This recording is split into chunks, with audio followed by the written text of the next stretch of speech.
Joe. How you doing, big man? I'm glad you're on here. I'm a little flustered because I'm a couple minutes behind schedule, and I apologize. Well, I'm glad you're on here, and I'm glad I got a copy of your book here, all the way, My Life in 4 Quarters, and it's a great book. And first question I want to ask you, you start out, I think it was real interesting. You start off with talking about Super Bowl III. And there's a storm coming in down at your place down there in Jupiter, Florida. And you're going back and forth, and you said something about you don't want to go in chronological order because of your being a Gemini. Explain that to us. I thought that was pretty interesting there.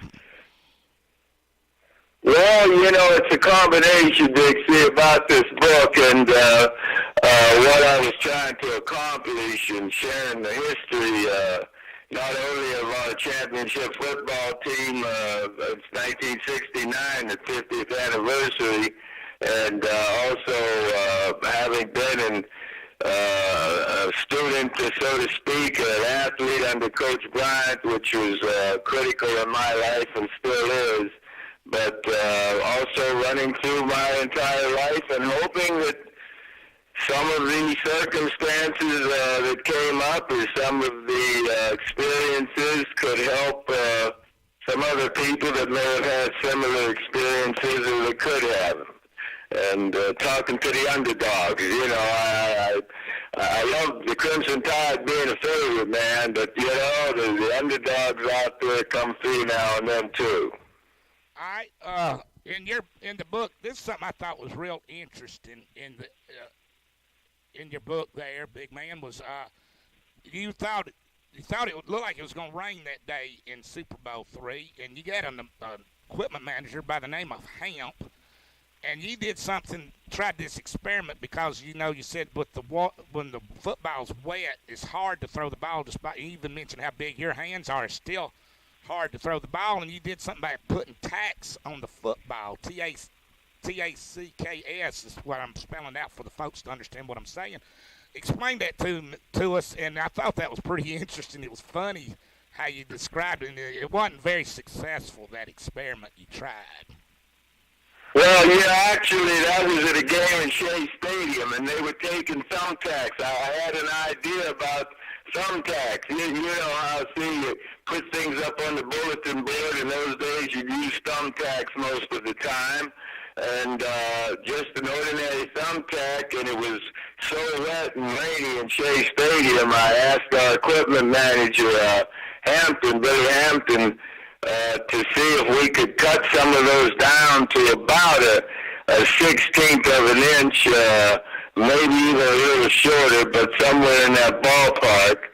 And I ended up taping them on my thumb and the rest of the 4 fingers. I had them a little piece of tape wrapped around there that secured them, because you're right, the ball does slip, and every quarterback, our hands vary, and some of our hands are big enough to grip it, but when it's wet or sweaty, when the sweat gets on the ball sometimes too, in an area, it slips out of your hand. Mm-hmm. So nobody wants to hear a quarterback say, "Oh, it slipped."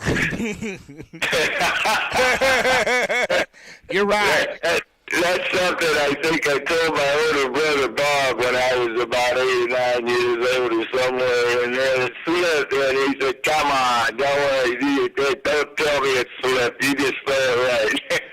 But they do slip. Oh, yeah. And with those tacks that I had on during warm-ups when I started throwing, right away when I started throwing, the ball stuck to my fingers just split second longer than normal, actually stuck to the tacks a little bit, and the ball would keep going low, it would stick, and if I had worked on it for weeks maybe, or, given it time, we might have found a better solution, but I kept throwing the ball in the ground just warming up, so we had to get rid of those tacks, and let alone the footballs have scratches all over them, man. I don't know if the officials would have allowed that to continue.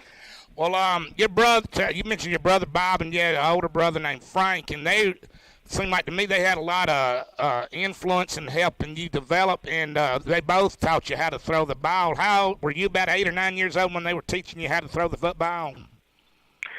Well, see, I'll tell you what, before that, first of all, when you're that small, your hand's not large enough to handle a regular-sized football that's played with in high school, college, or pro ball. Mm-hmm. We had peewee footballs, the smaller rubber ones, that we at that age could throw around. You know, it was just about the size of a baseball but shaped like a football. Yeah. So, you know, you can get in trouble trying. You can't, as a youngster at that age, you really can't handle, or shouldn't try to handle a regulation football. That's too much strain at that time. The throwing motion can get squarely. You can't really hold it with the one hand.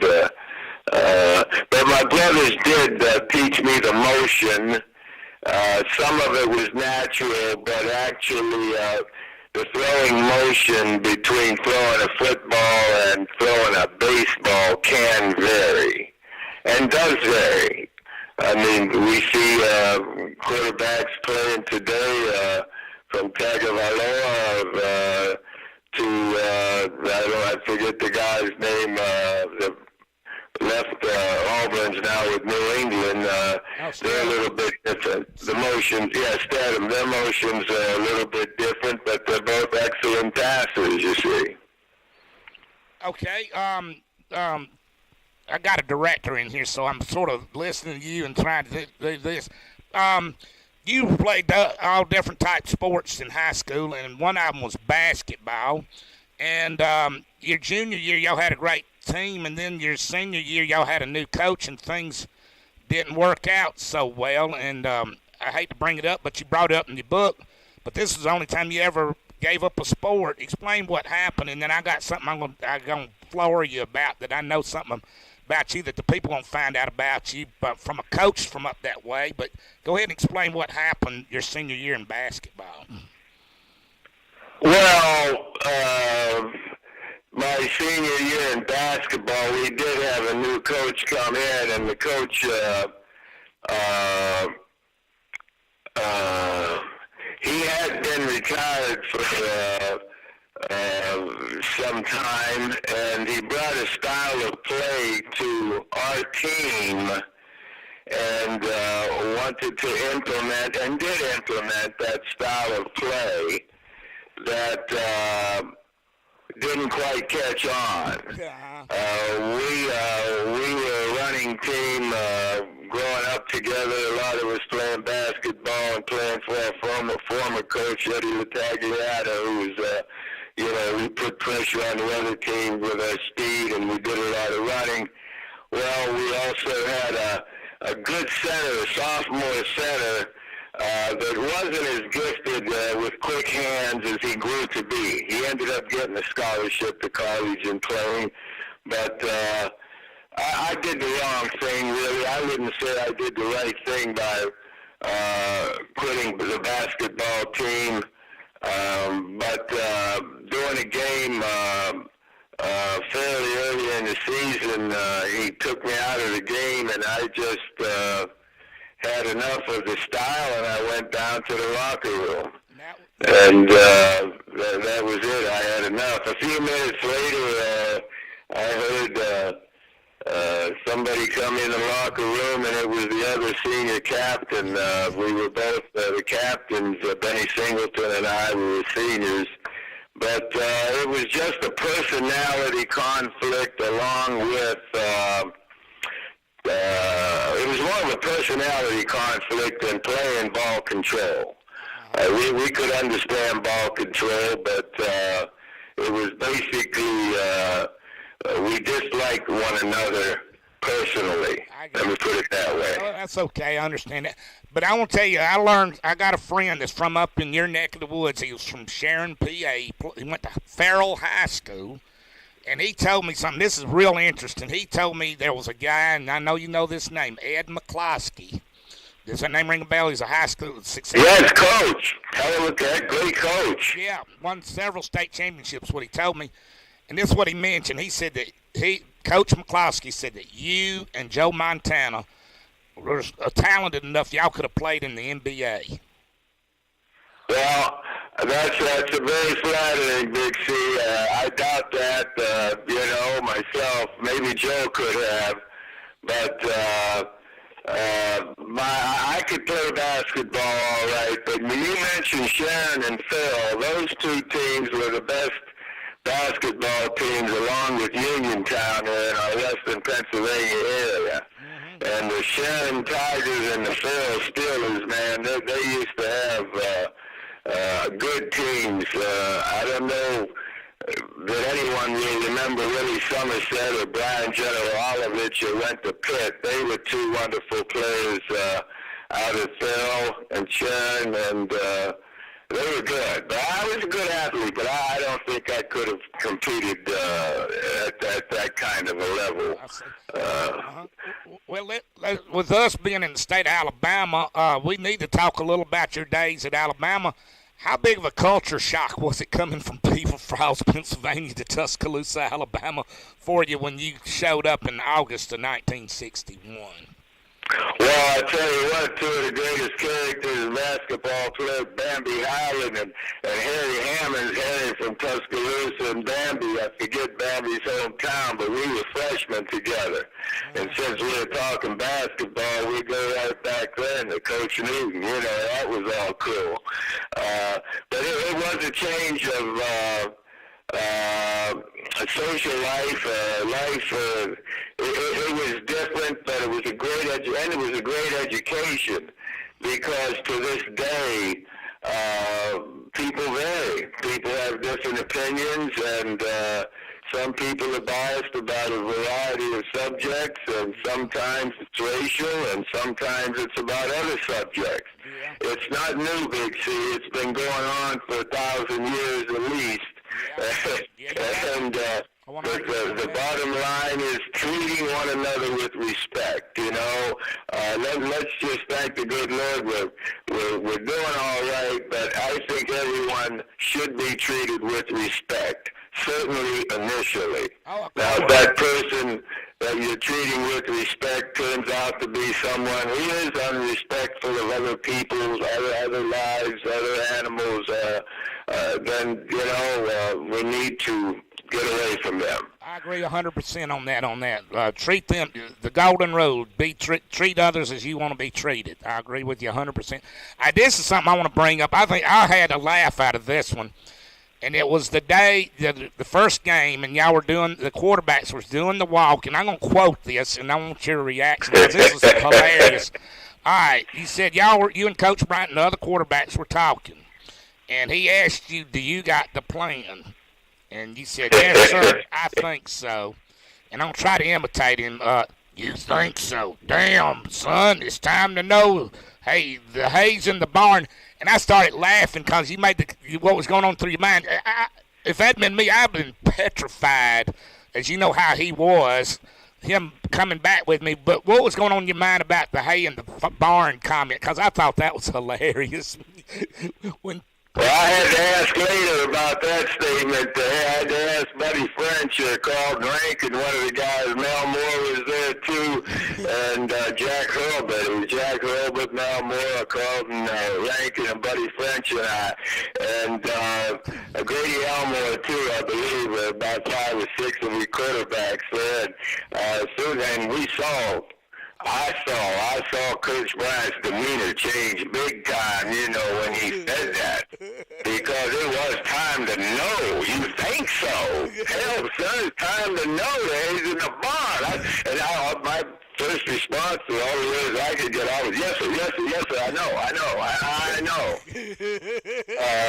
And so I learned also not to ever use that phrase again, I think so, when it came to a game plan. Now you know. If it's early in the week, yeah, and you don't know, get the answer find out. Yeah. But don't have any doubt in your mind, especially when you're getting closer, especially when you're talking to your teammates. You got to know what you're talking about. So that was a great lesson to me in not using that phrase and not thinking in those terms, making sure I knew. If I didn't know, I found out ahead of time, especially when it came to football. Especially coming to Coach, coming to him, right? Oh, yes, of course. Everything goes, most things are started at home with our home environment and then with the mentors or the teachers or the coaches that were around when we're growing up. And I was blessed. I promise you, I was blessed with Coach Bryant in my life, with my high school coach, Larry Bruno, and again in pro ball with Coach Lee Eubank, and another coach who was great that didn't last in pro ball as long as Coach Saban did. And, you know, that was short, but that was Lee Holtz. Oh, yeah. Lee Holtz is a wonderful coach. So I was blessed with some great coaches and mentors in my life. I got you mentioned Larry Bruno, your coach at. I'm gonna ask you one other question, then I'm gonna make a comment or two, and I want to thank you for being on here. It really has been fun talking to you, and I hope to run into you in Tuscaloosa during the season. But anyway, Larry Bruno, your coach. There was a guy that played for Coach Bryant named Al Bruno at Kentucky, and I think he scored a touchdown against Oklahoma when they knocked them off when they were #1 in the Sugar Bowl. Were they related, or do you know? Big C, you've done some homework, buddy, because I do know Al Bruno, too. And you're right, he did play at Kentucky with Bay Pirelli in that era, one of the Western Pennsylvania quarterbacks that Coach Bryant had well before me. George Blanda, the great George Blanda was from Cannonsburg or Western Pennsylvania, and Coach Bryant brought him down to Kentucky, and then Coach Bryant brought Vito Bay Pirelli to Kentucky. Yeah. And if it wasn't for those two guys, Coach Bryant would have never paid any mind to me. But Al Bruno, yes, he helped up us, John Docker and I, at a football camp for years up in Connecticut and Massachusetts. I used to throw to Al before practice, man. He was a nice man. And I don't think they were related. But they certainly met each other, and if they were related, that's fine too. But Al Bruno and Larry Bruno, that's right, man. And then I had a buddy growing up named Bruno Blaquet. Yeah. So that Bruno name was pretty fortunate for me. I got you. Well, let me ask this: you got your book here, all the way, Life in 4 Quarters. My Life in 4 Quarters. Are you gonna do any book signings in the state of Alabama by any chance? I hope so, Big C. We're working on that right now. We're trying to organize a location or a couple of locations, and at this time, nothing is locked in because it takes some planning and it takes some work by a lot of people. It's just not me. It would involve several people to try to put this together. So it's a team game. Just like, doing a book signing is a team effort, and life is a team effort, and let's all try to play our best for one another. That's right. Well, hey, Joe, I really want to thank you for being on here, and I want you to know this. I know you got a foundation. If you want to talk about it on this show, we would love to have you again. It's been a lot of fun, and as always, I know about you. You enjoy living life, and you made life a lot of fun today for this young man here down in Alabama, and hope to see you during the football season in Tuscaloosa. I hope so. I'm going to be there, I hope, for at least one game, but I'll be watching every week. I guarantee you, I'll be watching every week. I like that. I guarantee you. I love it. Well, you hang in there, and thank you for your time, and we really appreciate you being on here. Thank you, Big C. I hope we do it again soon. We're looking forward to it. We will anytime you want to. Thank you, sir. See you. Thank you. Bye-bye. Bye-bye.